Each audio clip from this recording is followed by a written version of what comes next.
Us. Hello, all three of us. Thanks for coming, guys. Sorry about Monday. I just had a little bit of an issue I had to deal with. Nothing major. Well, us, Frederick. Good to see you. When I say nothing major, potentially it could have been major. That's why I had to. It was about 3 hours out of my time that I had to I was working very quickly to deal with something for my son. But I spoke to him this morning and everything's fine. He just had a bit of an issue. Ush, Rochelle, Mike Lorden, Ush, good to see you. Let me introduce Dibby, Lawson Dib. Ush. Lawson's been training long time. How old were you when you started, Lawson? On and off from the start of the age of 6, but yeah, I was training seriously, I guess, from 13 onwards. Ush. And I'm around. Paddy, Al, look, Al Bellamy, Torbjörn, Ush, Marco. How are you enjoying the book, Marco? Raj Kumar, Us, all the way from Nepal. He's killing it in Nepal with Sokyok Shin too. Rochelle, yep. Now, Dibby started training with Peter Collis, Sensei Peter Collis. Pete and I go back. We're in the same high school together. Oh, really? Except he was in grade 8, I was in grade 12. Oh, yeah. But, and we ended up, I fought in the 1980 Nationals. That's the one I should have won, but I didn't. I came second. But Pete fought in it too. I think that was his first tournament. And then Pete went on, Pete Collis, for those Aussies who know, Gazza, Marco, good on you. Gazza's saying hi there. Look. But Pete Collis went on. He was quite legendary. I love talking about Pete. He beat me in the 1984 Nationals final. I beat him in the 1986 Nationals final. He was in the final of the Australian Championships like 10 years in a row. He came second 5 times. He came first 5 times. Made the final 16 in the third world tournament. Great guy. Still trains with us regularly. Still as hard as nails. Got some great photos of him in the book too. I put a couple of nice photos in. So, but more than that, come a little forward, Dibby. More than that, I mean, Dibby's had an interesting life too, because in many respects, when I went to Japan in 76, I was a 17-year-old kid who wanted to go and train Masayama, and I was saving my money, and I realized there was no way I could do it for the length of time that I wanted to on the rate of money that I was saving. So I ended up trying to work out how I could go over there and get someone else to pay for it, and that's when I looked into it, found a scholarship. And the scholarships back then, see. Oh, good. Yeah, Pete mentioned that bout too. Awesome. Nick DaCosta's bout. Pete is as tough as nails, and he said Nick DaCosta hit him with a middle punch, and he said, "Wow, that was good." You know, if you got to know Pete. Look, he's giggling. He brings a non-seriousness to Kyokushin, which I think is definitely necessary to train. It's just amazing, and always brings a smile. He's the great iconoclast. He's the great self-effacing champion, one of the greatest of all. And he talks about that bout with Nick DaCosta. He says he got hit and he went down, and it was such a perfect shot. He said, "Oh man," he said, it was right on the button.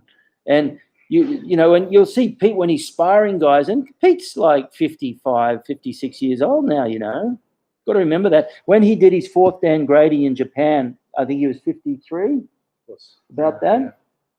Both Oishi Shihan and Hasegawa Shihan both walked up to him and shook his hand and said, that was unbelievable. And for the grading, what they do is they do 50 push-ups, 50 sit-ups, 50 squats 5 times. And Pete was the only one in the whole room, including the young guys, who did it all. And he did everything, and then he did his 40 rounds of kumite. And the Japanese guys are going, wow, this guy's pretty good. I wouldn't mind having a go. And he's just going, oh. But the beautiful thing about Pete is, even in the dojo now, when someone scores on it, can be a yellow belt, What does he go? I'm about to say it, but I'll let Dibby tell. What happens with Pete? Oh, mate. Yeah. That sums it up. Pete will go, oh, mate, that was a beauty. Oh, yeah. This is Pete. This is like, he doesn't have to be like, he's a 4th Dan. And I know there are some 3rd Dan, 2nd Dan, 3rd, showdowns even. guys who have their showdown in Edam who feel like they're better than the whole world. They won't even come to training. Yeah, there. Al Bellamy says he's 55 at heart in age, but teenager at heart. That's true because Al trains with us as well, and he's got these great big fists. It's like a glove. But anyway, he's just the nicest guy, and he and I go back a long time because of course we were fighting each other back in the 80s. But anyway, Dibby started with Pete, and I have no doubt he was very inspiring too. One of the first lessons where I didn't understand the concept of just sitting there and being quiet and doing the moves. Once we finished 10, I went like that, and then Sensei B was like, all right, let's do another 10, and didn't click. And we ended up doing like 150. It didn't click in my mind, but we just kept doing it. He always plays games with everything and just ups everything. And too, anyone who's an instructor knows that you can pick the energy up of the students. Some students won't allow themselves to ki, and usually if they're not kiing, they have a psychological connection to the reason why they don't ki. But the instructor picks that up, and the students will think they're in a classroom of 5 or 10 or 20 or 50 or 30.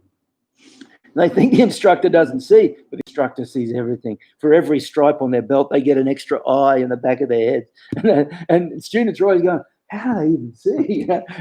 They're just used to it. But anyway, look, we're here at the dojo today. I had to come down. See the dojo there? This is my dojo. Us with Dibby there, all round. I've shown you here before. But anyway, this is where it all happens. Ben's not here today. Ben, unfortunately, tweaked his knee. Us, Clarence. So we've got Scandinavia, New South Wales, Clarence from South Africa, Torbjörn from Norway, Gaza from a little north of here, and up and down the coast. What's the situation in Melbourne, Pat? When do you get to relax? I haven't been following it the last week. Raj, all the way from Nepal. Torbjörn. Mike Lorden, Siam Mike Lorden from Florida, Rochelle from Canada, Frederick from Sweden. Fantastic, guys. New Zealand suicide. Yes, the dojo kun's written in Japanese. That was actually a gift to me. Kato Shigeo Shihan, who started Kyokushin in Australia, one of his guys, a guy named Kakinuma-san. Kakinuma-san and I did our second dan together at Hombu, and I went to his dojo opening, and he gifted that to me. And we got the English one down below as well there. See that? You can see the English one down below. That was also a nice gift. You get an update on Dundee? Is that like a new news channel, Paddy? Dundee.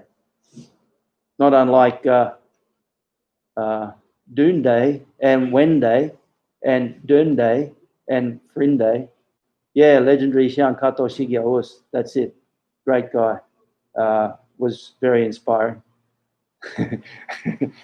Okay, so today, look, we're just going to have a little bit of fun, and I just wanted to run over a couple of really fundamental things. One is the value of the makiwara, and I have a little makiwara here in the dojo. I much prefer a tree, and I'll tell you why. Solsai loved training out in nature. The Japanese love that. Eh? Awesome. I didn't finish. Rob is from Tassie. I didn't finish speaking to Dibby because remember I talked about going off to Japan as a 17-year-old and trying to find a way to get there. Dibby's lived in Japan longer than me almost. もう何年間? 4年間ぐらいです。4年間も住んでるんだよね。でも道場の中に日本語を話せる人が多いんだからいつも日本語で話してるんだよね。Hopefully we'll put subtitles. No, we just, in our dojo, we have quite a few students over the years who've gone and trained in Japan, lived in Japan, and we speak Japanese. And actually, Ben has never lived in Japan. He's been numerous times. He's never lived there. We did university together. Yeah, so okay. And he's Japanese for someone who never lived there. Is pretty good, isn't it? Yeah. So how did you go to Japan? First time. The best answer is by plane. Haha. No. This is the trouble I have with these guys. The very first time was around 15. I did a 3-month stint with a high school exchange program. With I remember that. School there, yeah. And Your dad came in with you before you left. Yeah, Yeah. it was around the time of the national camp then. But yeah, first thing I did was find out where the closest Kyokushin dojo was, and they, even though it was different affiliations and everything, they accepted me. Another guy that was there with me at the time, so I was very, very thankful for that.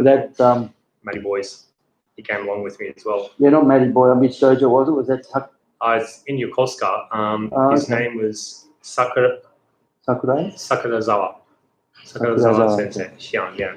And he was under Matsui at that time, yeah. And then afterwards went to Okinawa after university to practice Japanese. Trained in Okinawa under Goji Ryu and also Kyokushin. Yeah, so there you go. If Mike Sensei Shihan Mike Clark turns up today, I'd love to find out a little more about Dibby's experience at Okinawa. So you trained Goju in Okinawa too, but you also lived in Hokkaido for a couple of years, Osaka and Hokkaido as well. Yeah, and I was able to find a dojo, very lucky there, under Soul Kyokushin as well, and was able to train there for a few years while I lived there. And yeah, just every place accepted me, which was super lucky compared to some of my friends now. They're just like, sorry, no, different affiliation. No. Yeah, Dibby's a nice guy though. See, I like the old story about the guy comes to the gatekeeper and says, what are the people like here? And the gatekeeper says, what were they like in the last village? He said, oh, they were really rude and mean and horrible and selfish. He said, well, actually, you'll probably find they're pretty similar to here. Then the next guy comes along and says, what are the people like here? He says, what were they like in the last village? He said, oh, they were so kind and helpful and they couldn't do enough. He says, well, you'll probably find they're the same here. So Dibby's a nice guy, and he doesn't. Monsieur Gravel, bonjour. Oh, bonsoir. Thanks for coming. So Dibby's a nice guy. So he doesn't mention that one of the reasons that, everything goes so well is when you're nice, you open doors. And, I talk about that all the time, and that so many of my students have done really well in Japan. And it's really nice that they've always been welcomed. The dojo of Kaneko Masahiro, I think, who now runs the Kambukai, the organization of who started Kambukai? I should know this. Hiroshige Shihan, Hiroshige Senpai. Hiroshige Senpai's organization. Kaneko ran the Oimachi Dojo under Hiroshige Shihan. And at one stage there, I think something like 17 of my students were there. They all used to go there. And so we built this really, really nice relationship. So anyway, look, if you ever want to go to Japan, Dibby's your man. He knows more about it than me. He lived in Okinawa. In fact, I think one day we're going to have a dojo tour to Okinawa. Oh, it would be amazing, yeah. Yeah. I learned so much. It was great. Yeah, I'd love that too. Whoosh, Mike. I'm not sure if you heard the conversation. Did you just arrive, Mike? But anyway, Dibby here. We call him Dibby. His name's Lawson Dib. He's got grey hair. Got the head of an old man, but he's actually, how old are you now? 30. 30, yeah. So he's just, No, Kambu Kai broke away. Hiroshige Senpai left. He broke away from Royama Shihan quite a few years ago.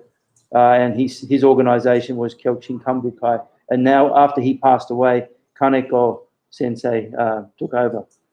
Yeah, so Mike, we're just saying, we're introducing Dibby here. He's going to do a little bit with me today. And how long did you live in Okinawa? 2 summers so a year total over the summers of Okinawa in 2012, 2013. There you go. And which dojo did you train at? That was Goju-ryu Okinawa-kan under Nakamoto Kiichi. And for Kyokushin, when I was in Naha, under Shichinohe Shihan. So very lucky. Shichinohe and I did our second dan together as well. Yeah, we go back. And Shichinohe's wife, Shira? I tried, so I wasn't too good at Japanese at the time. And I wrote a whole speech to call up and say, she goes,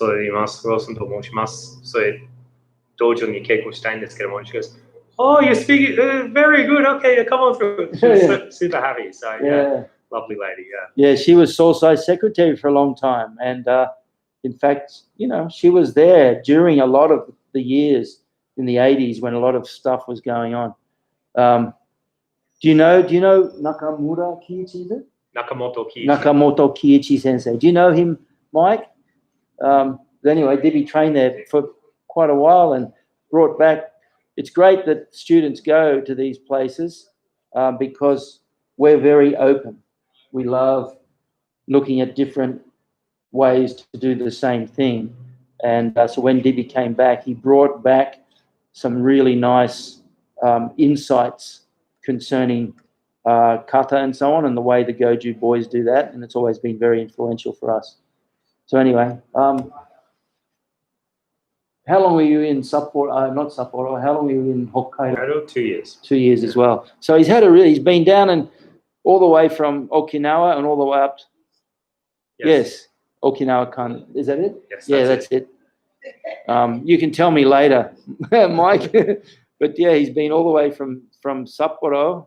Hokkaido up in the north, all the way down to Okinawa. I haven't been to Okinawa yet, but I'm looking forward to going. And I'll just make sure that yeah.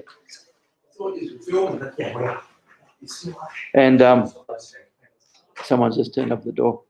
And so if we go to Okinawa, we'll obviously speak to you first, Mike, but also we'll get Dibby to come along and run us through some stuff.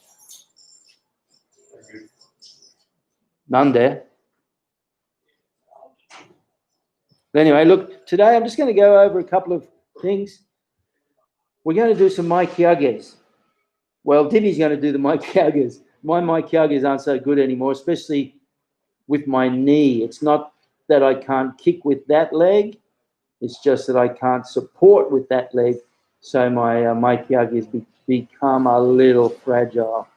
But we love doing the Mai Kyages. And one of the things we like to do is each week, Dibby still does it, we'll do about 600 or so. So we'll start off, we'll show you the way we do it. And that's what the main thing we wanted you to do today was show you how we go about doing it, because it's a very simple way and it gives you a sense of movement as well as getting the kicks. You have to get the volume as well as the quality. So we're going to do some kicks and show you how we do the Mai Kyages. On the condition that you don't look at my Kyages. My Mai Kyages, you have to look at Dibby's, because my Mai Kyages are more like low groin kicks at the moment, particularly one side. I'll do my best, and because there's a camera on me, I'll probably try and show off and pull a muscle here and there, but Dibby will be there to catch me. What's that? I just, don't expect too much for myself as well. I've been doing a lot, that's all. So yeah. So what we do is we'll go laterally. We won't just stand there and do it. We like to do it with a stepping motion. And that gives you, there's two reasons for that. One, it allows you to move the body in the way that you need to move it for the kick. And two, you get a little bit of momentum. So that rhythm and momentum is really nice, and it helps with the kicks. The way we do it, it combines standing still and kicking with the movement. So today we'll probably do it from 5. we do it from. We'll do 5 times 10, and 4 times 10, and then 3, and 2, and 1. If we start from 4, that's a clean 100. So oh yeah, we'll start from 4. Yeah, we used to have, these were the dojo gis. This is the signature gi. I know some people copy them without legal authority, but these are actually the signature Oyama signature gis that are sold by Hombu in Japan with Oyama's signature, and they're beautiful gis. And in fact, there you go, Lawson Dib. Lawson owns a chain of convenience stores in Japan. See, if you go to Japan and you see the Lawson stores, he called it after his first name, not his second name.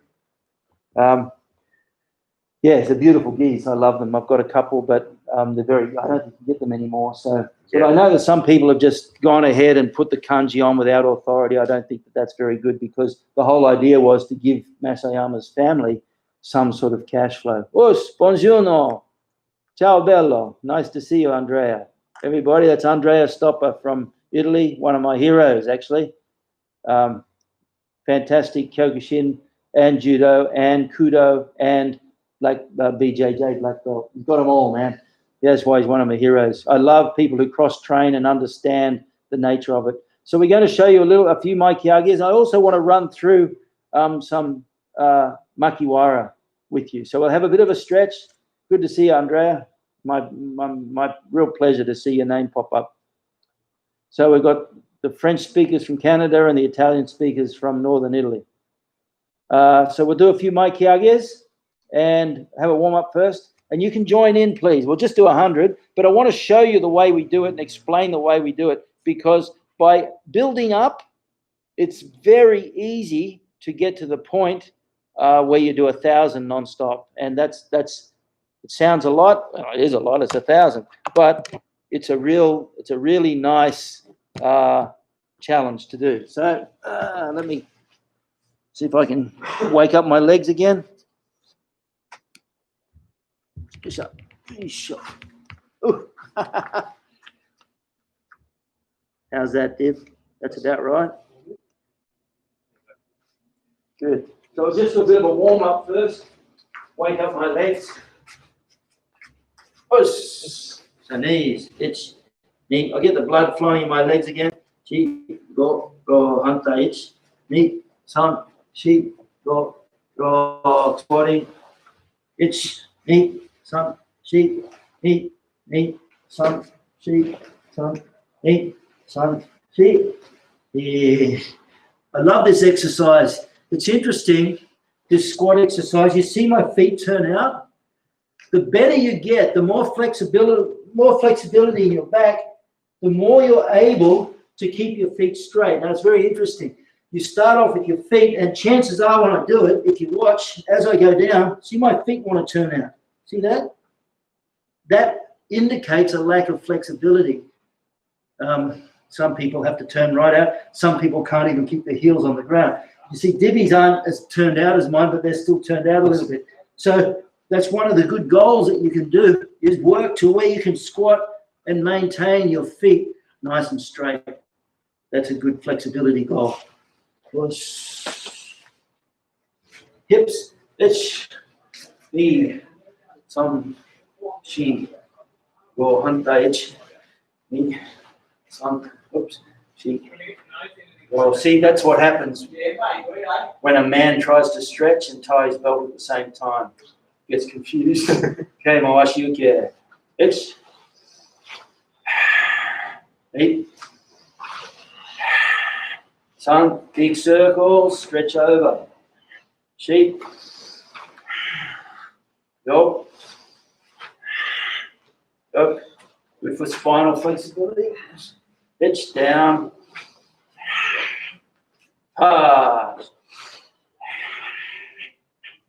Double shoulder width. Right hand twisting. They call this shoteski. Palm to the foot. You don't want to go just like this, because you can get really lazy. One way to make sure that the exercise you're doing are consistent is to put little tags with them. And the tag for this one is the sound of your palm hitting your instep. So we, at the dojo, when we're working with the kids, we tell them we want to hear those palms. And so we go 1, 2, 3, 4, 5, 6, 7, 8, 9, 10. See, it's easy to cheat there, but by doing that, you maintain consistency. Going forward, it's knee, some, knee, some, knee, some, sheep, knee, and some. Pull to the right.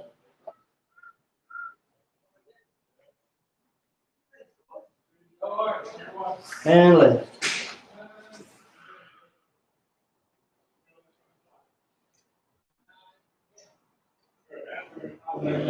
Middle.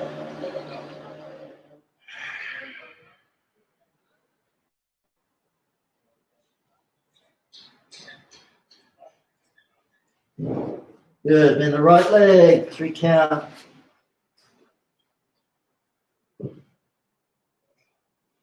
Remember, let gravity do the work. You grab a stretch. The acronym GRAB. Gravity. Also gaze. Make sure you look in the correct direction to get the alignment. Gravity, alignment. Gravity, relaxation, alignment, and breath. They're the 4 keys. So stretching should allow gravity to do the work. So don't fight it. Just relax and let gravity do the work. Alignment here, make sure everything is straight. Don't be kind of twisting or anything. Make sure your alignment is correct. And of course, you need to relax as you do it. I've got to be careful. I've got a bit of a muscle pull.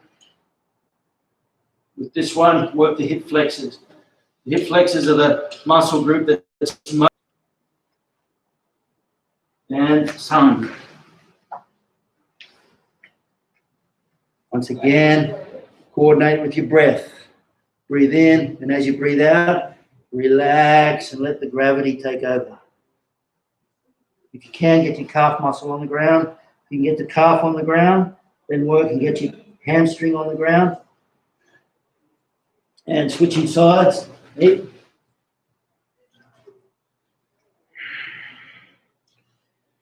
KRT. Go and check the KRT boys. That's Wesley and Darren Stringer. Man, oh man. That. If I was stuck at home in need of somewhere to train, I'd be on with them as regularly as possible because their online sessions, I think, are the best Kyokushin online sessions around. Go and check them out, KRT. Did I say Wesley? Yeah. But Darren also is, they've got some real pedigree too. Me, notice I'm talking there because we take the time. And when I do it, I do it because my knee's bad, so my knee's on the ground. You notice Dibby's knee's not on the ground. If possible, don't prop. Don't put your knee down. Don't lean here. I don't lean here. I push. So if you push off your knee, you're trying to stretch these hip flexors and increase the range, increase the opening of the hip. And sun. All the way down, find your balance point. And once again, breathe in. Let gravity do the work. Nice and relaxed. Good. Shikodachi. Left shoulder in. Breathing. Right. Breathing. Left. Breathing, right. Breathing deep. Keep your bum down, your head up. Don't do this. Good. From there, shikogumi. It's deep. Sun. Yeah. Good. Coming up, shake it off. Arms forward, edge, knee, edge, knee. So, okay, we're going to run through my kyages as we do them.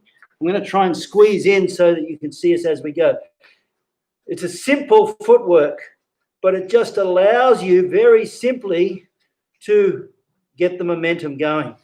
How's that, are we in? Yep, I'll just stay around here. All right, yeah, so you might just stay behind. Yeah, just one more step. Okay, we'll start there. So we'll do it like that. Okay, now here's the footwork. Follow along and get the pattern. It's so simple. You'll think I'm an idiot for even making it out that you have to follow along. But people do get confused. So we're going to go, when you go left, you kick with the right leg. When you go right, you kick with the left leg. So we're simply just going to go 1, 2, 3, kick. 1, 2, 3, kick. 1, 2, 3.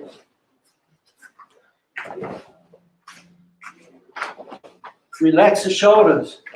I'm not particular about where the hands go as long as they're up. But the most important thing is you don't want to do this. You don't want to come over and tense up. Stay nice and relaxed through the shoulders and the spine. Okay, now, what we do, we'll keep going with that. We're going to start at 4. So what we'll do is we'll do 4 kicks 10 times, then 3 kicks 10 times, then 2 10 times, then 1 10 times. Okay, so that'll be 100 kicks. So we'll start there and ready. Pitch. my balance is shot because me. Like I said, look at me, look at Libby. No pressure. Pressure's on. See? It's that side that breaks. Nope. Nope. Touch. Touch. Yep.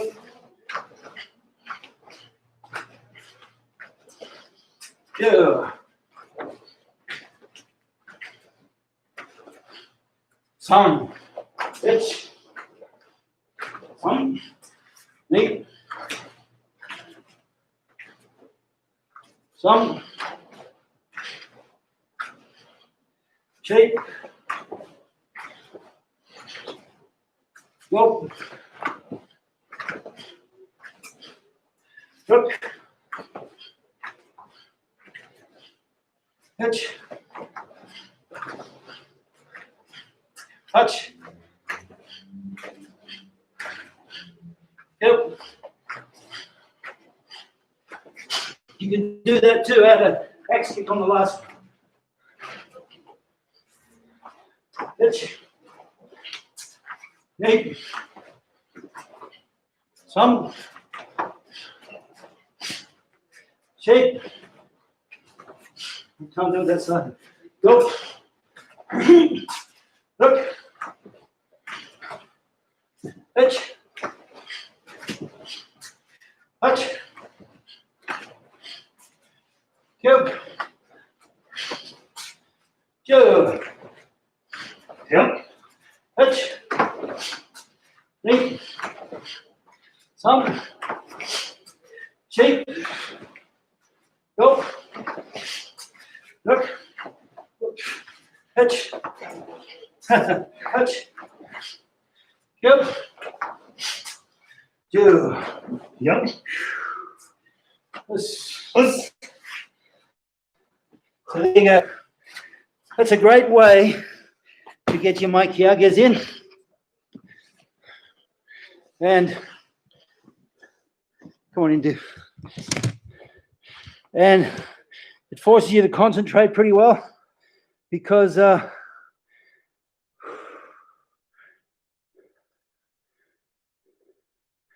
Shichino, his son, Liu. I still have the photo when Vera and Shichino had their two sons.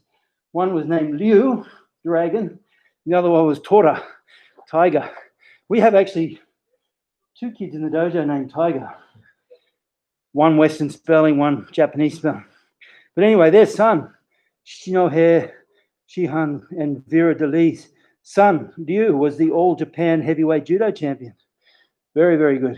And I think the daughter, when I was there, she was like a powerlifting champion. Oh, really? Some insane lifter, yeah. Wow. So, well, Shichino is one of the biggest Japanese Kyokushin fighters. He's about 6'3", 4. Yeah, big dude. and Vera was also 5'11". So you know that they're going to really produce some amazing children. And Liu, the All Japan heavyweight judo champion, he's also a really good-looking bloke. But also, I wouldn't be surprised if they end up in movies or something like that, But anyway, that's just a good way. So we did 100 there. If you add the 10 we did to start up, 110. Well, Stig, nice to see you, man. How are you, Stig? Thanks for coming. Stig trains up in North Norway. Oh, lovely. Yeah, with the Kyokushin group up there. So you see, the way we did it is a nice flow. It just allows you to keep your body moving rather than just stand there and do them like that.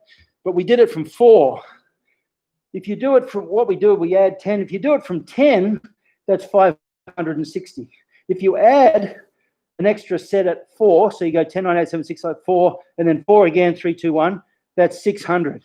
If you want to do 1,000, what you can do is you start off with 14 either side. Is that correct? I thought it was 13. Yeah, 13. Could be wrong. I'm over-exaggerating. I always add one more. But anyway, you do 13 times 10. 12 times 10, 11 times 10. Then you do 10, 9, then you repeat the 9. 8, 7, 6, 5, 4, 3, 2, 1. And that gives you 1,000. And that's a really good workout. If you're wondering what to do with your group, maybe there's a special event like the 1st of January or the first training session of a new season or whatever, however you do it at your dojo, that's a really good way to do it. It's a lot of fun. And it's a good challenge. Look, we just did 100. So you start off at 4. Well, next time you can do 5 if you like. And then you can increase it like that, not unlike the way you increase the set of cards. As you can see, my kicks are really wobbly because I have I don't like to do them on the jigsaw mats because it's too soft. When I do them up at the dojo, up at the mountain, it's on a wooden floor, and it's still not like I'd like to show people, but it's much better because the stability is there. So that's a really good thing to do. And Solsai used to say he can walk into a dojo, any dojo anywhere, and watch them do mai kyages, moving up and down the dojo. And he said, based on that alone, he can tell the quality of that dojo and those students' kicks, because the mai kyage gives you a really solid foundation of flexibility through your kicks. When I did my second dan at Hombu back in '84, anyone who's done a grade at Hombu, maybe even Judd Reed, he could confirm it. I'm sure Solso was still doing it. But Solso would give us his hat. We'd have to put Solso's hat on, and then we have to kick the hat off with our own mai kyage. So we have to kick up and then catch the rim of the hat with our thigh and pull it off with our leg. And it was a, really interesting way to measure how your mai kyages were going. So that's another good way you could look at it too. If you're a Mexican, you got one of those big broad sombreros, well then you can't lose. You can't lose. You just knock it off on the way up. I reckon there'll be someone who'll come along and work out a way where they'll knock it off on the way up, down, and it'll come back, land on their head, and then I'll knock it off on the second one. And they'll just keep doing that every. Change hats. Yeah. Like magic trick. Juggle the hats. Boom. That's it. Boom. See, Dibby's always got a funny comment. Okay, so that's the mai kyage. I guarantee if you were able to add that as part of your general training, of course you don't want to go nuts because people pull the bell on it. Wonder what that's there for. You read my mind, yeah. There you go. Mariachi sombrero mai kyages, yeah. That would be fun. But anyway, if you add those mai kyages to every training session, we used to do it. Oh, good. Good, Stig.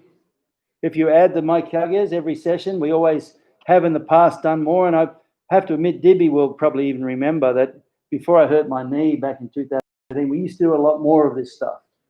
We used to do the 600 every Saturday morning, Yeah. and then do stairs. Yeah. I'm at the level of just trying to do the 600.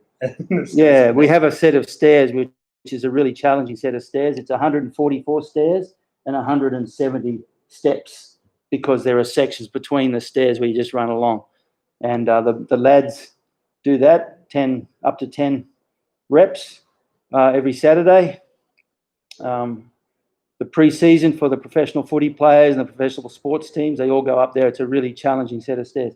But anyway, I just want to show you that. The other thing what we do at that park is there was a beautiful Melaleuca tree, which is my favourite Makiwara tree, which is revegetating now. You notice that? Yeah, it's healing. They were giving it some time off, giving it a few years off so it can heal again. But that was my Makiwara tree. And if you don't have a tree, well, then you can always... So I'm just going to take this. Excuse me whilst the sound may change. But I'm going to get Dibby to hold this. And we'll go over to the Makiwara. There you go. So here's the Makiwara. We were just talking before about the frame. Oh, that Should I go on the other side? Yeah, good idea. This way. That's the car park? Okay. Come a bit closer. Yeah, closer. And about there. Good. So there's the Makiwara. We were just discussing before where we got this frame if you have a look at this frame, we've got the Makiwara bags on. See that? It's a metal frame. And what we did was I just got a heavy, thick plastic bag inside another heavy, thick plastic bag, and then filled it up with clean beach sand, and then put that in a Hessian bag, and then put that in this bag. And this bag is just really heavy-duty material that I think my mum made this up. But anyway, we just made this sand up, and then what we did is we just got a couple of pieces of metal, drilled holes in it.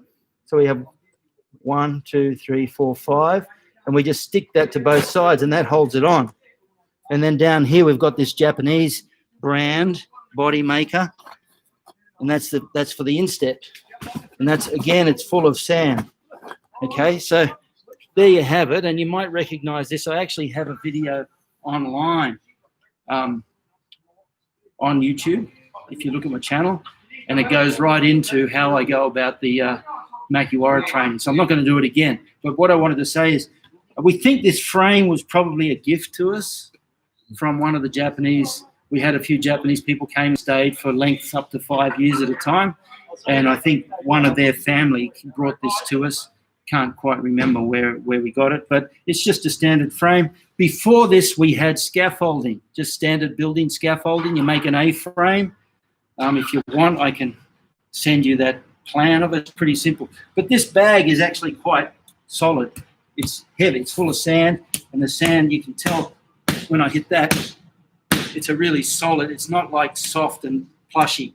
You don't want it too soft. There's no point. You're trying to strengthen your hand. So the whole idea of Makiwara, having said that, the whole idea of Makiwara for everyone is different. The reason I do it and Dibby does it and someone else does it will be very different. For example, the boys from Kambukai and the students of Hiroshige Senpai, they had a whole series of Makiwaras, and they would work their entire, they worked from the bottom of their toes, insteps, shin, and they'd go around the shin. That side of the shin, because you know you can have really solid shins, but then there'll be a soft spot on the inside, and you get that, and you go all of a sudden, you look like a dill. You're meant to be this tough guy, and you can't even take a whack to the inside of the shin. So it's always good advice when you do the shin. Don't just go straight on the shin bone, but also go down a little bit. I don't know if you can see that, but you turn and you go this way. I'll go this way so you can see. Not just straight on with your shin, but also turn around to the side of the shin, like this.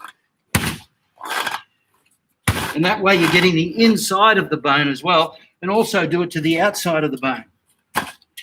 I wouldn't recommend you do it like this, because that'll put pressure on the knee. What you do is you keep the alignment of the knee solid. Move that out of the way. You keep the alignment of the knee solid, but you hit with the side of the shin, just as though you're hitting with the shin in a tournament and you've missed it, okay? Because that happens. Life happens. The same with the Makiwara. So the objective of the Makiwara is not to develop big knuckles, even though that might be a side effect. The objective is to thicken and harden the bones and connective tissue in your hand. People talk about doing nukite into sand and things like that. Even the great judo legend Kimura did nukite in sand, which would tell me that So Nei-chu, that he learned, the great Kimura judo player, did a lot of Makiwara, and he learned it from Funakoshi Gichin, Funakoshi Giko, and also So Nei-chu.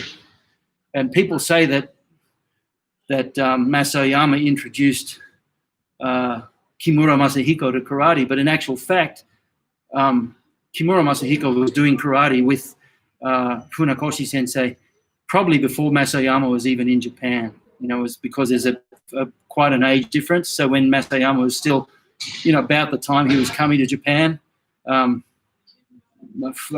was already training.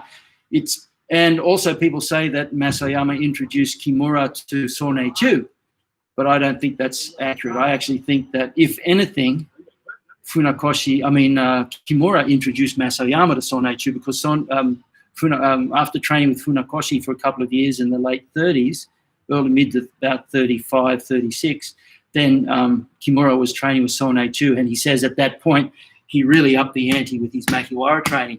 And if he's talking about doing 1,000 hits on the Makiwara every day, and he's talking about Nukite as well then that would tell me that Sonaichu did Nukite.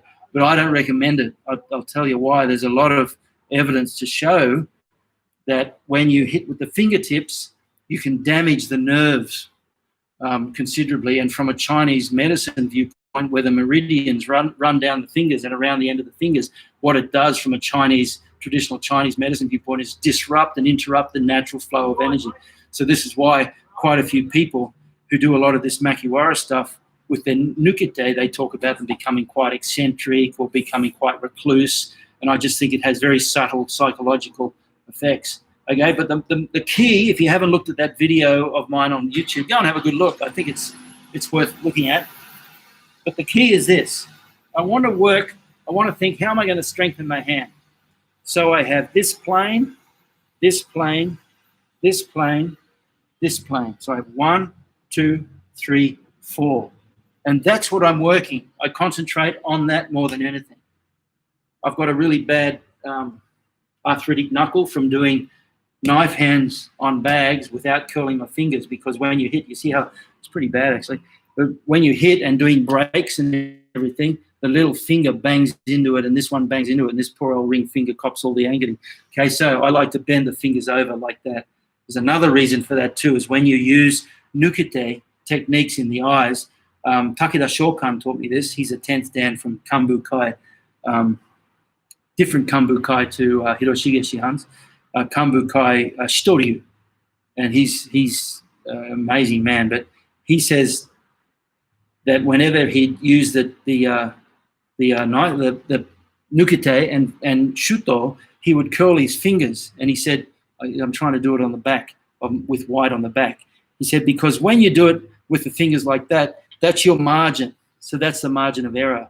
But when you do it with your fingers like that, you increase the margin of error. So if they pull their head back a bit and you're like that, you'll just miss them. So, but if your fingers are like this, you have a much broader distance between top and bottom. So he used to do it like that. So when you hit, I like to curl it like that too. It doesn't hurt even to do tetsui or half tetsui. And you're working the knife hand there. Then you turn over and hit uraken. Nice relaxed, and then tighten right on impact.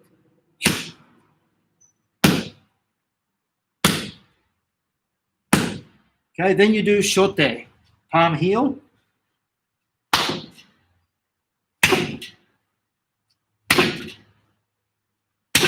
And when I do it on the tree, obviously I turn it over. You can do it that way. Got these belts here that stop it from flapping around too much. Palm heel like that. Are you going to see a measurable change in 10 reps? No. Will you see a measurable change in 10,000 reps? Definitely. Okay, that's your third. And then the fourth is haito. Ridge hand there. The thing about this one is this will teach you the alignment of the weak joints. So the shoulder, elbow, and wrist. If your alignment is wrong when you do this, you'll feel it, okay? The haito is one of the best techniques you can use for the street. Talk about a coat hanger. But if you get it wrong, you'll tweak your elbow and hurt your shoulder. So that's the fourth one, like that. So I've worked haito, back fist, knife hand, and shote. So they're the 4 planes, 1, 2, 3, 4. Okay, and you can. I was taught to minimize the amount you do of seiken and maximize the amount you do of the others, because that's what's going to give you the thickness and strength through your hand. That's what will thicken the bones. You know, bones are like a spider web, and they've shown that people who do heavy impact sport or heavy lifting sport and everything, that honeycomb of the bone thickens and strengthens, and that's what makes the bones much stronger. This is why football players, for example, in high impact football sports, are able to take impact because over time their bones thicken. It's very, very important to keep that in mind. You don't want to go and do 1,000 of these things at once. Okay, and then of course you finish off. But if you concentrate here, here, here, and here, the amount you do here is secondary because it'll help already to strengthen everything. The key to a good, this is all just my opinion, of course, and I can guarantee now if I went to Okinawa and I told them this is how I do Makiwara, they'd all laugh their head off at me because it's very different. They're very, very set systems and principles there that I know nothing about, but it's worked for them. So if I go, I guarantee I'll pick up more than I'll teach them, that's for sure. So with the seiken, the key to the seiken is making a good fist. That's why you do Makiwara with the seiken, because it'll teach you where your fist is weak, where your wrist is weak, where your elbow is wrong, where your shoulder is elevated too much. Is your strength down? Is your spine correct? Is everything relaxed? Are you getting the correct weight on the legs? So you can start off with like 10, 10, 10, 10, and 5. Okay, that's all you need to start off. If that's your first heavy-duty, heavy sandbag Makiwara session, that's 45 more than 99% of the karate people out there, okay? Then over time you build it up to where, if you have time, I used to do 100 of each of these. I do them in like sets of 20 for no reason. If you wanted to do 100, I do find the back fist is the most challenging, particularly if you're hitting a really hard surface. The back fist actually can hurt quite a bit until you get used to it and it starts to numb the nerves a little bit, the superficial nerves on the hand, like that. And then the seiken is pretty simple after that. You don't want to, I see some people do this. That's like someone trying to lift a heavy squat by doing 100 reps of 10Ks. It's not going to work, okay? If you want to lift heavy, you got to lift heavy. Well, if you hit hard, you're going to have to hit hard. The other thing I see is people sometimes they'll sit there and they'll read a magazine while they're working their shin. And that might have some value, but I think you're losing the most important thing, which is the focus and concentration that comes with the Makiwara. Everything you do should be 100% focused. Just single-minded on what you're doing, okay? Exactly like I'm not doing now. I'm talking and doing the Makiwara. But when you focus, when you focus, here's the beauty of it. When you focus, your sensitivity to the feedback increases quite a lot, okay? It allows you, if I'm chatting and talking or talking to someone, I have no feedback because my feedback mechanism is interrupted with chatter. But if I'm concentrated fully, every technique I do, no matter how I do it, gives me feedback that I'm sensitive to, okay? So that's, thanks. So that's just a brief outline on the Makiwara training that we do. We also have wall Makiwara here. Some people like that. I hate it because it's so noisy. It's a beginner one. Yeah, and this is our punch bag. You see we have it on a runner. Slides out and then hooks in. When we're finished, we unhook it, slide it back. So that's really handy too. And it's a challenge for the boys to kick that bag all the way to the wall from out 5 meters away. So let me just hook everything up here. Well, Smack, good to see you, man. Sorry, I had my eyes off the... Is it? Yeah, I think we didn't think to take the camera. We should have taken the phone. Oh, yeah. Why was it bad reception? So we're back now. I don't know if I was doing all that just for myself, but just come a little closer, did he? Is it still freezing? I can see there's not a lot of commentary, so maybe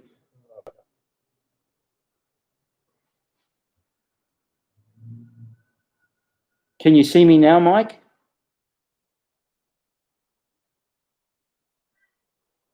Hey, Chrissy Dunn, my nephew, also one of our black belts. How are we going? Are we getting feedback? All good? Okay. All good? All okay? Okay. So yes, Mike, it looked like it was just you. Don't you hate that? But anyway, that was just a little bit of an insight.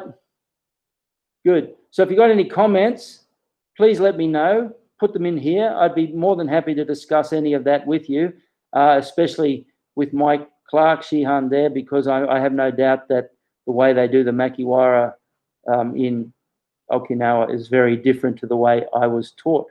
But that's beside the point. The key is to do the Makiwara. I tend to think that people who do karate without Makiwara, it's like comparing touch football to real football, or it's like, someone goes to I'm racking my brain to think of an analogy, and I can only think of bad ones, which probably doesn't do justice to the people who do train but don't use Makiwara. But it's a little bit like you go to the arcade games where you have those Indy car races, and you get on that and you win the Indy car and you think you're actually driving. If you really want to understand karate, I think there has to be a fair degree of Makiwara, because karate is, we always argue that the reason we don't use gloves is because the technique changes. As soon as you put gloves on, distance, timing, everything changes. People who look at Kyokushin and goes, yeah, but you guys don't hit in the head. Well, that's a fair call. It has its benefits and drawbacks. What we do in here, we put the gloves on, put the headgear on, and we have a little bit of a whack, because you need, anyone in Kyokushin can hit someone in the head. It's just the vision and being able to move your head and see the punches coming that is lacking. So you got to work that. But anyway, you need to feel the Makiwara, because you need to know what happens when you hit someone with an ungloved fist. I've had kickboxers. I had one really nice bloke, Ronnie Do, was a pro boxer, came and joined the dojo back in the 90s and late 80s, early 90s, and continued on a kickboxing career, won an Australian title. And he'd grown up with the hand wrap consciousness, if you like. And once he got to the dojo, we said, don't wrap your hands. He just started to do the Makiwara. And to this day, he never wrapped his hands again. He just got used to using the fist. So there you have it. This is it for the day. Dibby, thank you very much. Of course, really appreciate Dibby coming and helping. Thanks for having me. Those sunspots, man. It's aliens. It's an alien conspiracy, Mike. Of course. Yep, it's a knife with a dull blade. There you go. That's a good analogy too. So thank you very much, guys. I just wanted to revisit the dojo again, catch up, because I missed Monday, which I apologize for. I don't like to miss the sessions, so I thought I'd do it today instead. And also, it's a good opportunity to introduce you to Lawson Dib. If you need to know anything about Japan, or if you plan on going to Japan, contact me and I'll put you on to Dibby. In fact, I'll get Dibby to write his email there. Dibby knows more about traveling in Japan than anyone I've ever met. Say the best one to get me on will be my Facebook. That'll be the best way to contact. Yeah. If you search. There you go, Lawson William at Facebook. And Facebook, yeah, contact with Dibby. He's only got 7 friends on Facebook, so you don't have to worry about hitting. What's the max on Facebook? 5,000, is it? Something like that. Yeah. So you won't hit his 5,000 too quickly. Thanks, guys. You didn't really miss too much. We're actually just chatting and introducing Dibby here, Mike. Well, yeah, I see what you mean, because your feed wasn't working. Yeah, that's true. Any questions? Thank you very much, guys. Please get in touch. I always forget to do it. Patreon. If you're not a Patreon member, I'd love you to be a Patreon member. You guys are the ones that are helping me get through this and allowing me to continue with all this stuff. If you haven't subscribed to Facebook, please do so. Hit the sub bell, leave a message, thumbs up, all that stuff. Really appreciate it. it makes all the difference, because I don't have a marketing mechanism behind me. And the more we share, if 25 people come to this, that's 25 people. But if 25 people share it with 5 others each, there's 125. And then they share it with 5, well, there's 625. So, it can go on and on and on. Please share. Frederick, thank you again. Thanks, everybody. Torbjörn, Us, good to see you. Thank you, guys. Us.